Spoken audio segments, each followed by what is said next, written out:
Welcome to Pilates Body Workout 101. Let's begin seated on the mat with your right shin bent in front and your left knee bent in back.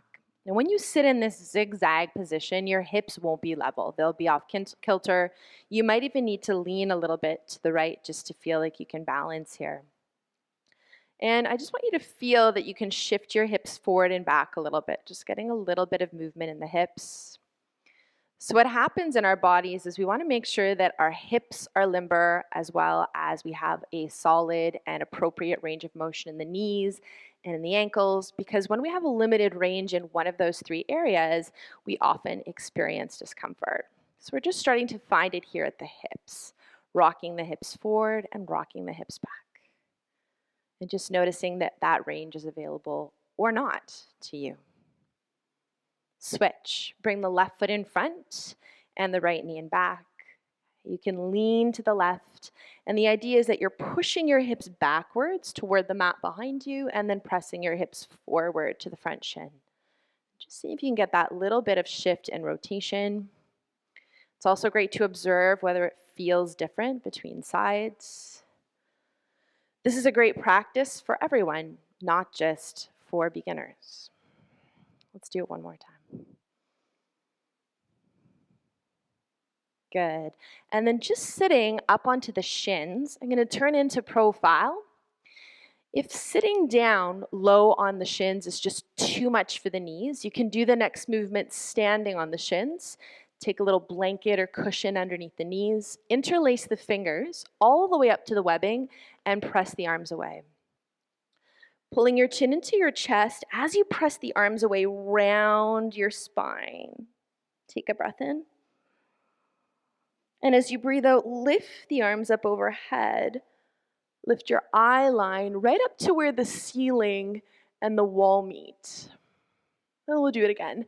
Inhaling to round, pushing through your palms, scooping your hips under, and exhaling to lift, reaching the pinky finger slightly back. So if you're up on the knees, it looks something like this. Breathing in, and breathing out. And we'll just do this one more time. Rounding, or what's called flexing your spine. You can see I'm wiggling a bit, working out anything that feels sticky. And lifting up. Good, circle the arms. And let's begin seated. Knees bent, feet flat. Arms extended, my feet are quite a bit away from my hips. Rock side to side, feel your sitting bones. Pause. As you exhale, that same round shape you showed me on your shins, we're going to try to find it here, scooping the hips underneath you. Lead with the top of your head, sit back up tall. Again, exhale, hips pull under. The waist is pulling back. Pause. Lead with the top of the head and sit on up. Couple more. Shoveling the hips underneath you. Round and rise. Last two. Don't lift your feet. Pause before you lose your balance. And stack it up. Last two. And my arms are just being held. Nothing in particular happening through the arms and the shoulders. One more time, rounding back. Stay there. Interlace the fingers. Press the hands away from you and feel like you're pushing something with the arms at the same time as you pull that waist back. It's three. So it just really helps to round and flex the spine. Two.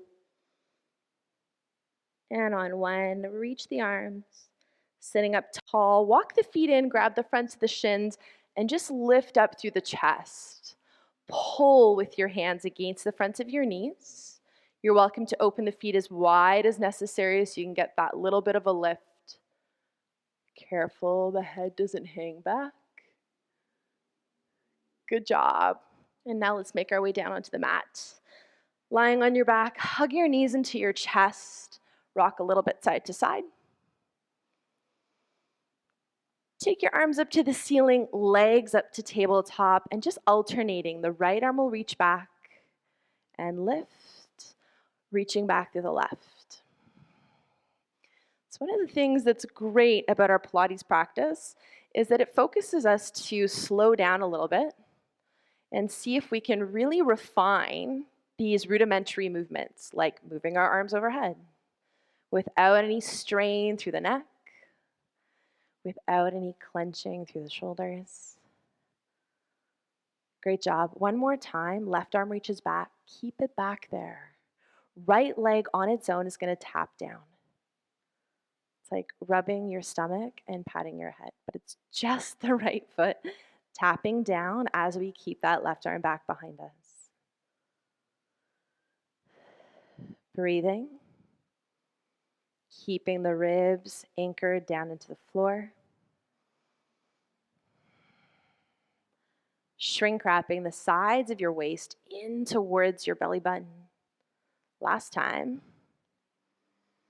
Good. Pull your right knee in toward your chest. Squeeze it in tight. And now do the taps with the left foot.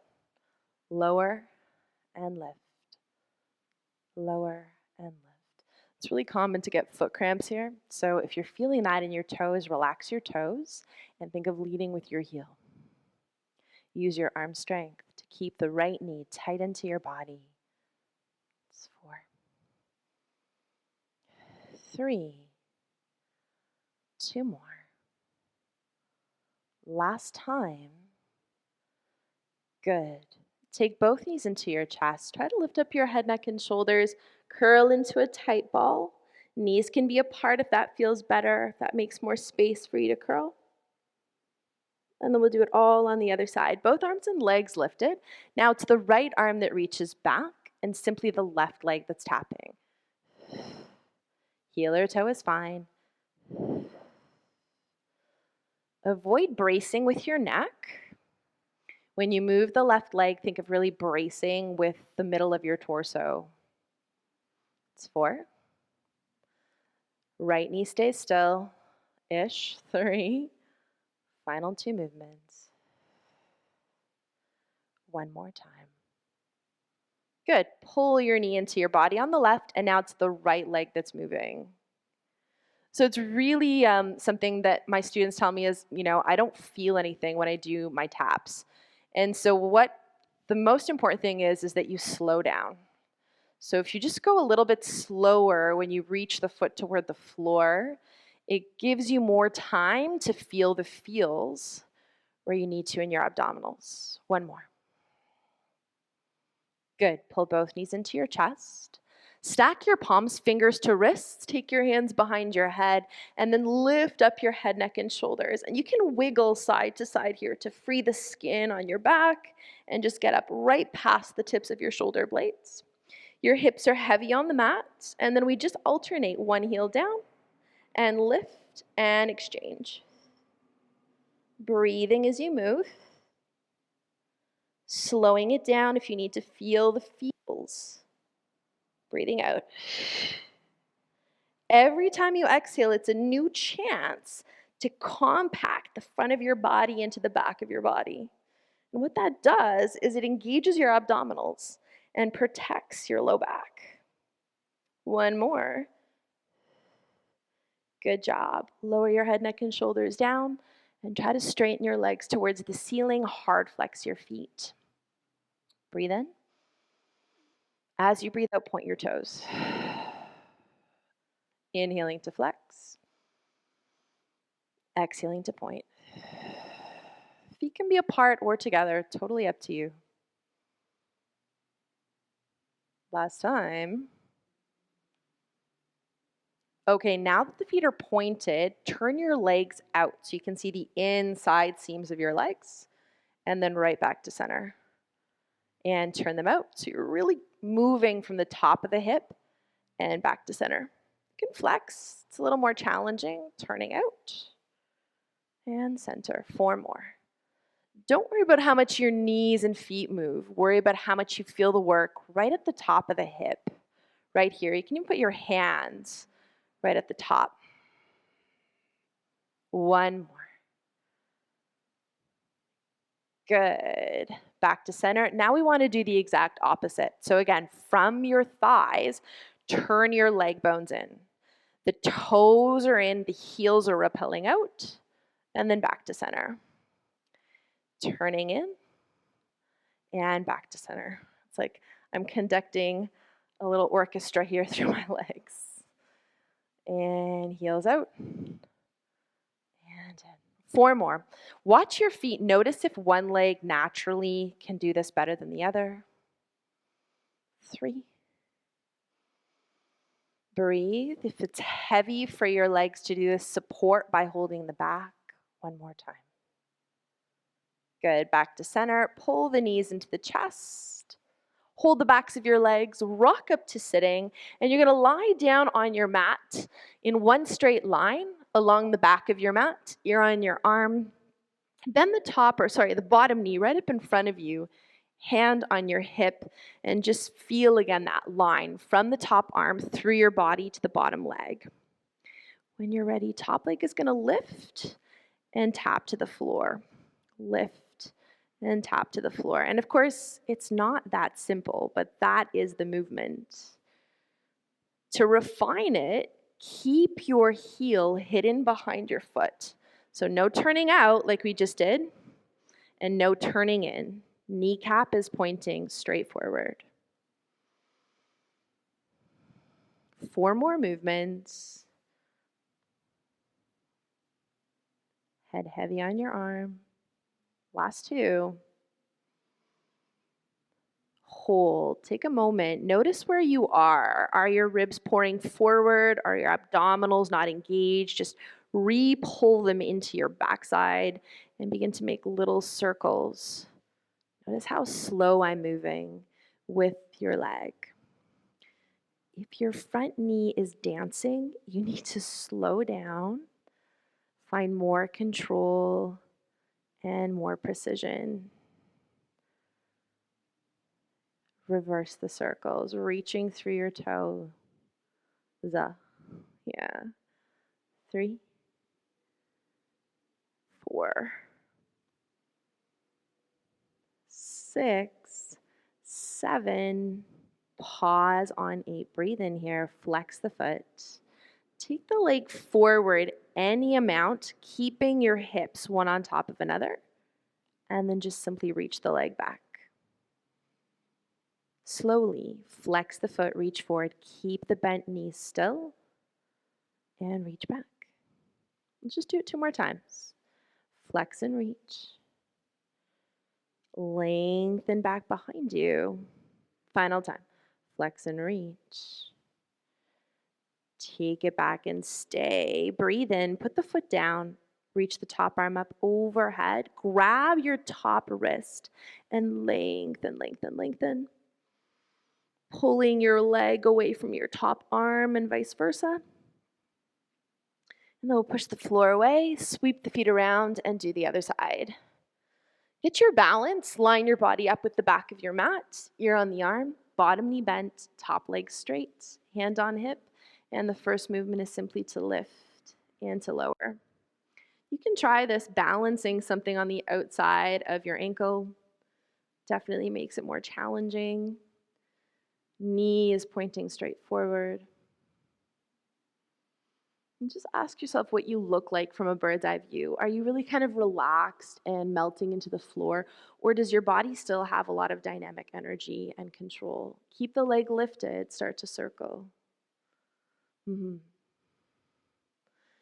everything is stable, not tense, stable, as this top leg circles for 3, 2, let's reverse. Reaching through the ends of your toes. Go through your personal checklist of places you like to tense. It's 4, 3, 2. We hold, flex the foot, reach forward, keep your hips stacked. Like there's a dowel going through your hips, and then lengthen back behind you. We'll do it again. Reaching forward and reaching back. 2 more. Height of the leg stays the same. One more time. Good. Holding here, breathe in. Bring the foot down, reach the top arm up and over, grab your wrist, nice big long stretch. And then breathe out, push the floor away. Come on up onto your hands and knees. Hands under the shoulders, knees under the hips. And then just walk up to the very top of your mat here. Reaching the right foot back behind you so the toes are curled under. Push to the heel and pull to the toes. Pushing to the heel and pulling to the toes. If you want a little added challenge as you do this movement, moving through the ankle joint, you can certainly lift the left knee off the floor at all times, just pushing into the top of your left foot. 2 and 1. Bring the knee down, exchange sides, taking the left foot back and toggling on the heel to the toes. Keeping your torso lifted, pressing into your palms. Added challenge to lift up the right knee, but continue that movement through the left ankle. It's 3, 2, 1. Good job. Bring the knee down. Bring the opposite knee down. Sit down onto your heels. Shake out the wrists a little bit. And just coming full circle to where we started. Interlace the fingers up to the webbing. Push the hands away. As you push the hands away, round your spine, chin to chest. Wiggle right and left. Pause in the middle. On your next inhale, lift the arms up overhead. Anchor the shoulders down. Lift through the center of your chest. Push up through the arms. Many breaths. One more inhale. Exhale, we'll circle the arms out to the sides. Place them on the tops of your thighs. Thank you so much for joining me. Have a great day.